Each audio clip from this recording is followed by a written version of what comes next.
Friends, welcome to Niranjan கவிதைகள். இன்றைக்கி ஒரு சிக்கன் வறுவல், தொக்கு வறுவல் பார்க்க போகிறோம்.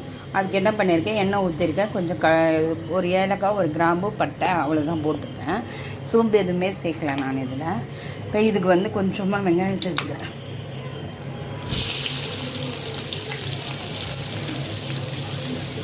நம்ம தொக்குக்கு தேவையான வெங்காயம் சேர்த்துக்கிறேன். வெங்காயம் வதங்கட்டும். இப்போ நம்ம தொக்கு வறுவலுக்கு தேவையான வெங்காயம் தேவையான அளவு வதங்கிடுச்சு. இப்போ இந்த ஸ்டேஜில் நான் தக்காளி சேர்த்துருக்கேன். இந்த தக்காளி நல்லா வதங்கட்டும். இஞ்சி பூண்டும் நான் இதிலேயே போட்டு அரைச்சிட்டேன் தக்காளியிலே, அதனால் இது இஞ்சி பூண்டு தனியாக இதுக்கு சேர்க்கலாம்.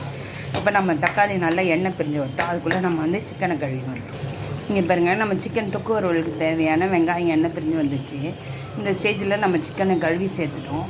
இப்போ சிக்கன் வேவத்துக்கு தேவையான தண்ணி சேர்த்துறோம்.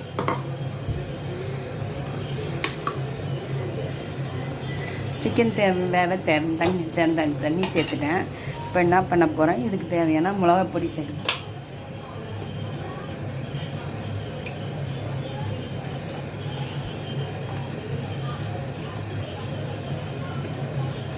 இதுக்கு தேவையான 1.5 ஸ்பூன் மிளகாய் பொடி சேர்த்துக்கிறேன்.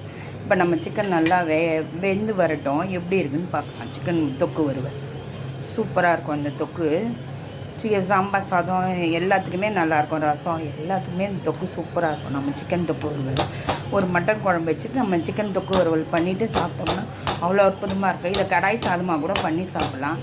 நம்ம விருப்பம்தான். எல்லாமே நம்ம க்ரியேட்டிவிட்டி போட்டு தான் இருக்குது சமையல். இப்போ இது நல்லா வெந்து வரட்டும். ஆனால் நம்ம சிக்கன் தொக்கு சூப்பராக ரெடி ஆகிடுச்சு. இது சாம்பார் ரசம் எல்லாத்துக்குமே நல்லாயிருக்கும். இந்த மாதிரி சீக்கிரமாக பேச்சுலர் சிக்கன் கூட செஞ்சு சாப்பிட்லாம்.